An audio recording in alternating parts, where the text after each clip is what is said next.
Hello friends, welcome to your own channel daily stock. तो दोस्तों, इस वीडियो में मैं आपको लोडा डेवलपर्स के आईपीओ का पूरा डिटेल्ड एनालिसिस बताने वाला हूं और ये भी बताऊंगा इस आईपीओ में आपको कितना लिस्टिंग गेन मिलेगा या फिर आपको लॉन्ग टर्म के लिए होल्ड करना है। तो ये पूरी जानकारी आपको इस वीडियो में मिलने वाली है। और दोस्तों, अगर आपको रोज इसी तरीके की अपडेट चाहिए तो आप प्लीज़ हमारे चैनल को जरूर सब्सक्राइब कर दीजिएगा, क्योंकि आपको रोज ये सारी अपडेट हमारे चैनल के ऊपर मिलने वाली है। तो चलिए शुरू करते हैं। देखिए दोस्तों, ये कंपनी सबसे पहले 1995 में इनकॉर्पोरेट हो गई थी। देखिए, इसका जो मेन नाम है वो है मैक्रोटेक डेवलपर्स, लेकिन अधिकतर लोग इसको लोडा डेवलपर्स के नाम से ही जानते हैं। अब देखिए, कंपनी काम क्या करती है। देखिए, कंपनी रियल इस्टेट डेवलपमेंट में काम करती है। मतलब जो भी प्रॉपर्टी होती है उस प्रॉपर्टी को अच्छे से डेवलप करना, वहाँ पे अच्छे से पार्क वगैरह बनाना, पार्क बिल्डिंग, तो ऐसे काम कंपनी करती है। अब देखिए, इन 2019 मतलब पिछले से पिछले साल कंपनी लॉजिस्टिक के धंधे में भी घुस गई थी और इंडस्ट्रियल पार्क, इन दोनों के ये दोनों नए धंधे में कंपनी घुसी थी। मतलब इन दोनों नए धंधे में कंपनी ने एंट्री ली थी। अब इन दोनों सेक्टर्स के अंदर भी कंपनी काम करती है। अब देखिए, यहाँ पर कंपनी के काम पे इनका जो मेन रेवेन्यू आता है उसके बारे में हम बात कर लेते हैं। देखिए, पलावा पलावा जो नवी मुंबई में है, अपर थाने, अमारा थाने, और जो लोडा स्टर्लिंग है, Lodha Luxuria, Crown Thane, Bel Air, Lodha Belmondo, Lodha Splendora and Casa Maxima, ये जो है ये मेन जो इसके अफोर्डेबल हाउसिंग है, जहाँ पे इनका मिड इनकम हाउसिंग प्रोजेक्ट इनके चल रहे हैं। लेकिन देखिए दोस्तों, ये जितने भी नाम मैंने आपको अभी बताए हैं, कंपनी का जो रेवेन्यू है, टोटल रेवेन्यू, उसमें जो 57.77% का रेवेन्यू कंट्रीब्यूशन उनको इससे होता है। अब देखिए, यहाँ पर इन्होंने ऐसा बोला है कि जो इनका लॉजिस्टिक और इंडस्ट्रियल पार्क्स वाला धंधा है, जैसे कि मैंने आपको बताया कि 2019 में इन्होंने वो धंधा चालू किया है। अब उसके अंदर इन्होंने ये 800 एकर्स का वो लैंड, मतलब जो इंडस्ट्रियल पार्क है वो बनाने वाले हैं, उन्होंने ऐसा बोला है। और उसके अलावा अगर इनके मतलब जो कमर्शियल रियल इस्टेट है, अगर हम उसकी बात करें तो उसमें भी कंपनी का अच्छा खासा धंधा चल रहा है।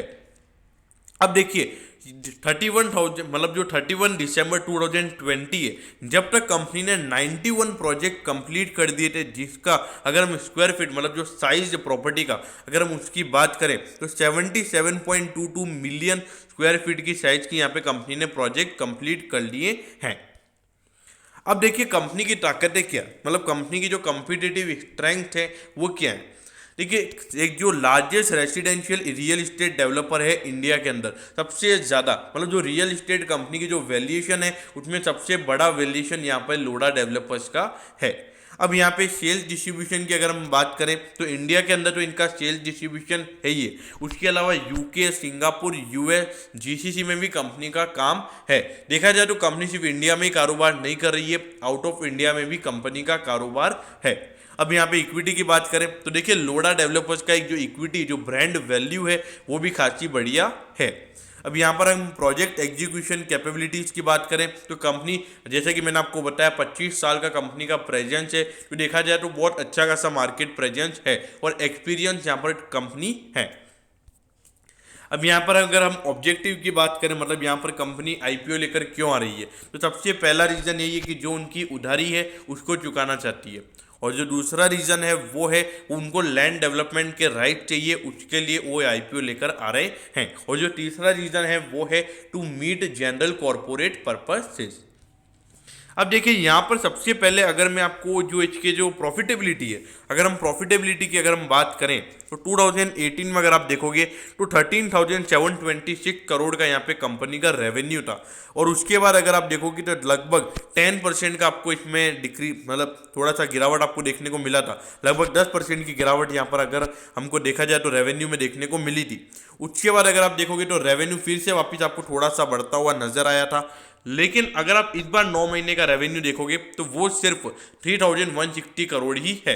लेकिन देखिए, शुरुआत के 4-5 महीने तो कोरोना था और उसके बाद अगर देखा जाए तो इतनी अच्छी खासी रिकवरी अभी तक हमको देखने को नहीं मिली है।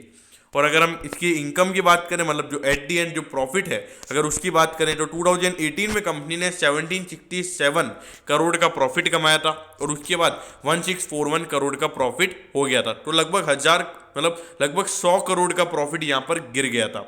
और उसके बाद अगर आप देखोगे तो लगभग प्रॉफिट आधा हो गया था फाइनेंशियल ईयर 2020 के अंदर।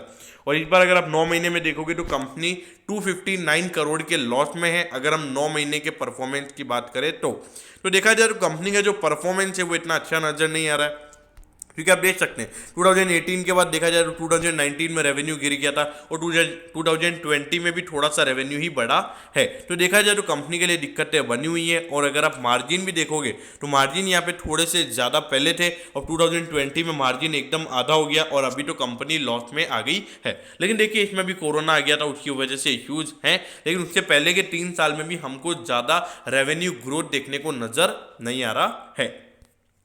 अब यहाँ पर हम इसके आईपीओ के डिटेल्स के बारे में बात कर लेते हैं। देखिए ये आईपीओ 7 अप्रैल को खुल जाएगा और 9 अप्रैल को ये आईपीओ बंद हो जाएगा। और अगर हम इसके आईपीओ के प्राइस बैंड की अगर हम बात करें तो 483 से 486 का यहाँ पर इसका प्राइस बैंड है। तो एक रिटेल इन्वेस्टर यहाँ पे मान के चले कि एक शेयर का उनको 486 रुपीज़ देना है।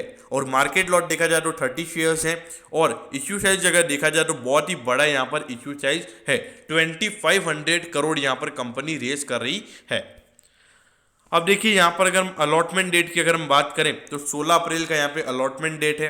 और जिन लोगों ने इसमें एप्लीकेशन लगाई है और अलॉटमेंट नहीं मिली है तो आपको 19 अप्रैल को रिफंड आ जाएगा। और अगर आपने इसमें अप्लाई किया है और अगर आपको रिफंड मिल जाता, मतलब अगर आपको शेयर्स मिल जाते हैं तो 20 अप्रैल को आपके डीमैट अकाउंट में शेयर्स ट्रांसफर हो जाएंगे। और अगर हम लिस्टिंग की बात करें तो 22 अप्रैल को ये शेयर लिस्ट होगा।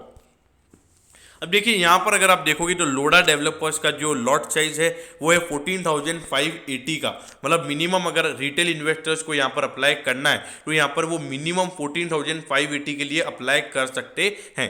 और मैक्सिमम रिटेल इन्वेस्टर वाली कैटेगरी के अंदर आप 13 लॉट के लिए अप्लाई कर सकते हैं, जिसके लिए आपके पास 1,89,540 रुपीज़ होने चाहिए।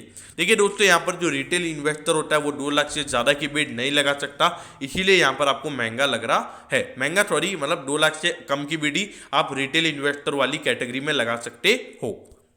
अब देखिए यहाँ पर हम वैल्यूएशन की बात करते हैं। देखिए हर आईपीओ में वैल्यूएशन बहुत जरूरी होता है। अब देखिए यहाँ पर अगर आप देखोगे तो अर्निंग पर शेयर अगर देखा जाए तो 18.46 का इसका अर्निंग पर शेयर निकल कर आता है।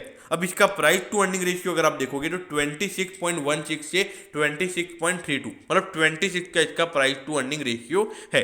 अब रिटर्न ऑन नेटवर्थ भी कंपनी का खासा बढ़िया है, 17.8% का यहाँ पे इसका आरओई है, जो कि देखा जाए अच्छा है। और अगर आप यहाँ पे नेट एसेट वैल्यू देखोगे तो वो भी 103.86 है। और देखिए जो इश्यू साइज जो वो लगभग 483 से 486 का है। तो देखा जाए तो जो इसका प्राइस टू बुक रेशियो है वो लगभग 4 to 5 टाइम्स निकल कर आता है। अब देखिए दोस्तों अगर मैं वैल्यूएशन पॉइंट ऑफ व्यू से अगर मैं बात करूं तो वैल्यूएशन ज़्यादा ओवर वैल्यूड नज़र नहीं आ रहा है, वैल्यूएशन अच्छा है। तो देखा जाए तो अगर इसमें अच्छा खासा सब्सक्रिप्शन अगर देखने को मिलता है तो मेरे ख्याल से इसमें आपको अच्छा लिस्टिंग गेन मिल सकता है। अब देखिए दोस्तों अगर देखा जाए तो अभी हमको लगातार जो रियल इस्टेट वाला सेक्टर है उसमें हमको लगातार एक अच्छी खासी रिकवरी देखने को मिल रही है। जैसा कि गोदरेज प्रॉपर्टीज़ का परफॉर्मेंस है वो भी हमने देखा कि एक अच्छी खासी रिकवरी हमको देखने को मिल रही है। उन्होंने लगभग 500 करोड़ का जो उनका रेसिडेंशियल मतलब जो फ्लैट्स है उन्होंने एक ही दिन में नोएडा में बेचे, जो कि बता रहा है कि अभी एक रियल इस्टेट वाला जो सेक्टर है जो इतने टाइम से पूरा पेंडिंग पड़ा हुआ था, मतलब पेंडिंग मतलब पूरा फ्लॉप पड़ा हुआ था, उसमें अब हमको रिकवरी देखने को मिल रही है। तो जो real estate as a whole देखा जाए तो पिछले कुछ सालों से इतना अच्छा परफॉर्मेंस देखने को नहीं मिल रहा है। तो इसीलिए ऐसे में अगर आप ऐसा सोचोगे कि लोडा डेवलपर्स यहाँ पे अच्छा परफॉर्मेंस करेगा तो वो मेरे ख्याल से पॉसिबल नहीं होगा। तो देखिए मेरे ख्याल से अगर जो लोग भी यहाँ पे सिर्फ लिस्टिंग इन के लिए अप्लाई करना चाहते हैं तो मेरे ख्याल से अगर ऑन फर्स्ट डे अगर ये इशू फुल सब्सक्राइब्ड हो जाता है, मतलब 100% सब्सक्रिप्शन अगर इसमें आपको देखने को मिलता है तो मेरे ख्याल से आपको दूसरे दिन इसके अंदर एप्लीकेशन लगानी चाहिए। अगर पहले दिन ये आईपीओ में आपको पूरा सब्सक्रिप्शन देखने को नहीं मिलता है तो मेरे ख्याल से इस आईपीओ को आपको अवॉइड करना चाहिए, जो भी लोग यहाँ पे सिर्फ लिस्टिंग इनके लिए अप्लाई कर रहे हैं। तो अब देखिए जो लोग इसमें लॉन्ग टर्म के लिए भी अप्लाई कर रहे हैं तो मेरे ख्याल से आपको कम से कम एट दी लास्ट दिन तक भी अगर इश्यू 5 टाइम मतलब 5 टाइम सब्सक्राइब नहीं होता है तो मेरे ख्याल से ये इश्यू आपको डिस्काउंट पे लिस्ट होता हुआ नजर आएगा। तो जो लोग भी यहाँ पे लॉन्ग टर्म के लिए बाय करना चाहते हैं, मेरे ख्याल से वो यहाँ पर बाय कर सकते हैं। मेरे ख्याल से उनको लिस्टिंग के लिए वेट करना चाहिए। अब देखिए एज अ लोडा डेवलपर्स का जो मार्केट शेयर है रियल एस्टेट में, वो भी अच्छा खासा बढ़िया है। तो अगर मेन क्या है कि 2500 करोड़ का आईपीओ, तो अगर हम सोचेंगे कि 100 टाइम सब्सक्रिप्शन हमको देखने को मिलेगा, तो वो यहाँ पे पॉसिबल नहीं हो रहा है। तो लेकिन फिर भी हमको ये लॉन्ग टर्म पर्सपेक्टिव से यहाँ पे ये अच्छा नजर आ रहा है, क्योंकि लगातार रियल एस्टेट बढ़ रहा है। और अगर रियल एस्टेट में ग्रोथ होगी तो आपको लोडा डेवलपर्स में भी ग्रोथ होती हुई नजर आएगी। तो जो लॉन्ग टर्म इन्वेस्टर्स हैं वो डेफिनेटली यहाँ पे अप्लाई कर सकते हैं, और अगर बाई चांस डिस्काउंट लिस्टिंग होती है तो वहाँ पर और अपने पोर्टफोलियो में इसको ऐड कर सकते हैं। और जो शॉर्ट टर्म इन्वेस्टर्स हैं उनके लिए मैंने बोल दिया है कि पहले दिन अगर इसमें अच्छा खासा सब्सक्रिप्शन अगर देखने को मिलता है तो दूसरे दिन आप इसको बिना देखे अप्लाई कर सकते हो। तो दोस्तों मैं होप करता हूँ कि आपको लोडा डेवलपर के आईपीओ का एनालिसिस अच्छे से समझ में आ गया होगा। अगर आपकी कोई भी क्वेरीज हैं तो आप कमेंट सेक्शन में कमेंट कर सकते हो, मैं ज़रूर आपके कमेंट पर रिप्लाई करूँगा। तो दोस्तों अगर आपको वीडियो अच्छा लगा हो तो वीडियो को लाइक कर दीजिएगा, और रोज़ इसी तरीके की अपडेट्स पाने के लिए चैनल को सब्सक्राइब करना ना भूलें। Okay, thank you, have a nice day.